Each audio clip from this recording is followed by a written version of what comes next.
সিরিয়ালে একজন অভিনেতা বা অভিনেত্রীকে সবথেকে বেশি দিতে হয় ক্লোজ শট, অর্থাৎ সবথেকে বেশি আপনাকে অভিনয় করতে হয় ক্লোজ শটে। তাই সিরিয়ালে অভিনেতা বা অভিনেত্রী হিসেবে যদি নিজের জায়গা পাকা করতে চান তাহলে ক্লোজ শটে আপনাকে ভালো অভিনয় করতে পারতেই হবে।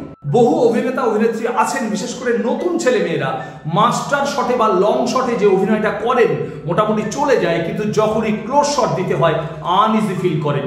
তাদের অভিনয়ের বিভিন্ন ভুল ত্রুটিগুলো ক্লোজ শটে এসে প্রকট হয়ে দেখা দেয়, ফলে তার অভিনয়ে ডিরেক্টর বা দর্শক কেউই খুশি হতে পারেন না, যার ফলস্বরূপ তিনিও সিরিয়ালে অভিনেতা বা অভিনেত্রী হিসেবে নিজের জায়গাটা পাকা করতে পারেন না। আজকের ভিডিওতে আমি আপনাদের ক্লোজ শটে অভিনয় করার কিছু টিপ বা সাজেশন দেব, যে সাজেশন বা টিপগুলো মাথায় রেখে আপনি যদি ক্লোজ শটে অভিনয় করতে পারেন তাহলে ক্লোজ শটে আপনার প্রত্যেকটা শট হয়ে উঠবে জ্যান্ত, জীবন্ত, সাবলীল। সুতরাং খুব সহজেই আপনি সিরিয়ালে অভিনেতা বা অভিনেত্রী হিসেবে নিজের জায়গাটা পাকা করতে পারবেন। নতুন ছেলে মেয়েদের জন্য অত্যন্ত জরুরি একটা ভিডিও, পুরো ভিডিওটার সঙ্গে থাকবেন। নমস্কার বন্ধুরা, আপনি আছেন আপনার একান্ত নিজস্ব অভিনয় চর্চা কেন্দ্র অভিনয়ের হাতে খড়িতে, আর আমি অভিনেতা বিধান দাস আপনার অভিনয় চর্চার সঙ্গী আপনাকে স্বাগত জানাই। বন্ধু, আপনি যদি এই চ্যানেলে প্রথমবার এসে থাকেন তাহলে অবশ্যই সাবস্ক্রাইব করে পাশে থাকবেন, কারণ এই চ্যানেল শুধু স্বপ্ন দেখায় না, স্বপ্ন পূরণের রাস্তাও দেখিয়ে দেয়। আর যদি অলরেডি সাবস্ক্রাইব করে থাকেন তাহলে অনেক অনেক অনেক ধন্যবাদ।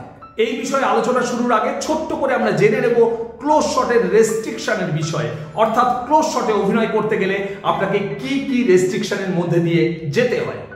রেস্ট্রিকশন নাম্বার 1, মুভমেন্ট রেস্ট্রিকশন, অর্থাৎ ক্লোজ শটের সময় আপনার মুভমেন্ট রেস্ট্রিক্টেড হয়, আপনি হাঁটা চলা করতে পারবেন না, আপনাকে এক জায়গায় দাঁড়িয়ে অভিনয়টা করতে হয়। রেস্ট্রিকশন নাম্বার 2, আপনার হাতের মুভমেন্টের রেস্ট্রিকশন, অর্থাৎ ক্লোজ শটে যেহেতু আপনাকে খুব ক্লোজ করে ধরা হয়, আপনি চাইলেই হাতটাকে অনেক দূরে ছড়াতে পারবেন না। হাতের ব্যবহারের মধ্যে একটা রেস্ট্রিকশন চলে আসে, অর্থাৎ আপনি হাতটা ব্যবহার করলে মোটামুটি আপনাকে এরকম মুখের কাছাকাছি ব্যবহার করতে হয়। আপনি হাতটাকে যদি এত দূরে ব্যবহার করেন, আপনি দেখুন হাতটা কেটে গেছে। আপনাকে এই হাতের ব্যবহারের রেস্ট্রিকশনটাও কিন্তু মনে রাখতে হয়। 3 নম্বর যে রেস্ট্রিকশনটার কথা বলবো, এটা সব থেকে ইম্পর্টেন্ট। ক্লোজ শটে কিন্তু আপনাকে একা অভিনয় করতে হয়, অর্থাৎ আপনার উল্টো দিকের বা আপনার আশেপাশের অভিনেতারা সেখানে উপস্থিত থাকে না। আপনার সামনে ক্যামেরা থাকে, পুরো ফ্রেম জুড়ে আপনি থাকেন এবং আপনাকে খুব ক্লোজ করে ধরা হয়, যার ফলে আপনি মাস্টার শটে বা লং শটে যে অভিনয়টা করেছেন, যে এক্সপ্রেশনটা দিয়েছেন, ক্লোজ শটে সেই এক্সপ্রেশনটাকে একটু কমিয়ে আনতে হয়। এই ক্লোজ শটে কিন্তু একটুখানি বেশি অভিনয়, অতি অভিনয় মনে হয়। এই রেস্ট্রিকশনটাও কিন্তু আপনাকে মনে রাখতে হয়। এবার বলবো ক্লোজ শটে সাবলীল বা জীবন্ত অভিনয় করার ছোট ছোট কয়েকটা টিপ। টিপ নাম্বার 1, একটু আগেই বলেছি যে ক্লোজ শটে আপনার উল্টো দিকের অভিনেতা বা আপনার আশেপাশের কোনো অভিনেতা উপস্থিত থাকে না, পুরো ফ্রেম জুড়ে আপনি একা থাকেন এবং আপনাকে একা অভিনয় করতে হয়।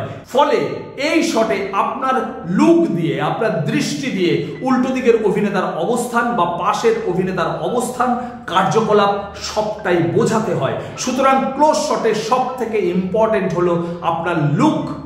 এই লুকটাকে ফিক্স করতে হয়, একটা বিশেষ জায়গায় ফিক্স করতে হয়। ডিরেক্টর বা ক্যামেরা পার্সন আপনি কোথায় তাকাবেন সেটা বলে দেবে, এবার সেই জায়গাটায় আপনার লুকটাকে ফিক্স করতে হয়, অর্থাৎ সেই লুকটা দিয়ে আপনার উল্টো দিকের অভিনেতার বা অভিনেত্রীর অবস্থানটা স্পষ্ট করতে হয়। নতুন যারা অভিনয় করতে এসছেন তারা এই লুকটাকে এক জায়গায় রাখতে পারেন না, অর্থাৎ একবার যেখানে তাকাচ্ছেন পর মুহূর্তেই অন্য জায়গায় তাকাচ্ছেন। তাতে মনে হয় যে সেই চরিত্রটা হয়তো ট্রাভেল করছে, হাঁটা চলা করছে, কিন্তু বাস্তবে হয়তো তা নয়, হয়তো উল্টো দিকের চরিত্রটা এক জায়গায় দাঁড়িয়ে আছে। ফলে আপনার লুকটা ফিক্স করাটা খুব ইম্পর্টেন্ট। নতুন ছেলে মেয়েদের আর একটা ভুল হয় লুক ফিক্স করার ক্ষেত্রে, কখনো লুকটা একটু ওপর দিকে হয়ে যায়, তাতে মনে হয় চরিত্রটা বোধহয় একটু লম্বা, কিন্তু পর মুহূর্তেই পরের লুকটাই একটু নিচের দিকে হয়ে যায়, তাতে মনে হয় চরিত্রটা একটু বেটে। একটা চরিত্র একই সংলাপের মধ্যে আপনার লুকের জন্য একবার লম্বা মনে হয়, একবার বেটে মনে হয়। সুতরাং বুঝতে পারছেন যে ক্লোজ শটে আপনার অভিনয়ের থেকেও আপনার লুকটা বেশি ইম্পর্টেন্ট। লুক ফিক্সের সমস্যা সমাধানের জন্য আমি একটা ছোট্ট টিপ বা টেকনিক আপনাকে বলে দিচ্ছি। আপনি যদি এটা মনে রাখতে পারেন বা মেনে চলতে পারেন তাহলে লুক ফিক্সের সমস্যা চিরতরে দূর হয়ে যাবে। ক্লোজ শটে আপনার লুক হবে একদম পারফেক্ট। ডিরেক্টর বা ক্যামেরা পার্সন আপনাকে যে জায়গাটায় তাকাতে বলেছে সেই সোজাসুজি আপনি কোনো একটা বস্তুকে টার্গেট করুন। অর্থাৎ সেই সোজাসুজি আপনি কি দেখতে পাচ্ছেন, যদি কোনো লাইট স্ট্যান্ড দেখতে পান তাহলে সেইটাকে ফিক্স করে নিন, যদি দেওয়ালে কোনো ছোট স্পট দেখতে পান তাহলে সেটাকে ফিক্স করে নিন এবং আপনি মনে মনে ভাবুন যে ওইটা সেই চরিত্রটা। আপনি যতবার তাকাবেন সেই বস্তুটার দিকে তাকাবেন, সেই লাইট স্ট্যান্ডটার দিকে তাকাবেন বা সেই দেয়ালের স্পটটার দিকে তাকাবেন। আপনি যতবারই তাকাবেন দেখবেন আপনার লুক একটু এদিক ওদিক হচ্ছে না, আপনার লুক একদম পারফেক্ট হচ্ছে। এটা যদি আপনি মনে রাখতে পারেন তাহলে ক্লোজ শট দেওয়ার সময় লুক ফিক্সের সমস্যা আপনার আর কোনোদিনও হবে না। সেকেন্ড যে টিপটার কথা বলবো সেটা হচ্ছে ভিজুয়ালাইজেশন। হ্যাঁ বন্ধু, আপনি যে জায়গাটায় লুকটা ফিক্স করলেন অর্থাৎ সেই লাইট স্ট্যান্ড বা দেয়ালের কোনো একটা স্পট, সেইখানে তাকে আপনি ইমাজিন করুন যে সেই চরিত্রটা দাঁড়িয়ে আছে। আপনার ইমাজিনেশনটা এমন জায়গায় যেতে হবে যাতে কিনা আপনি সেই চরিত্রটাকে ভিজুয়ালাইজ করতে পারেন।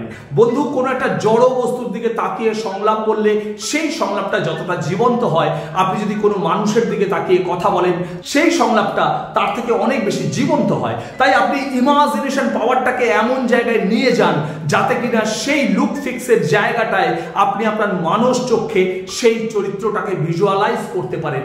আপনি যদি সেই চরিত্রটাকে ওখানে দেখতে পান তাহলে তার প্রত্যেকটা মুভমেন্ট, তার প্রত্যেকটা রিয়াকশন আপনি দেখতে পাবেন।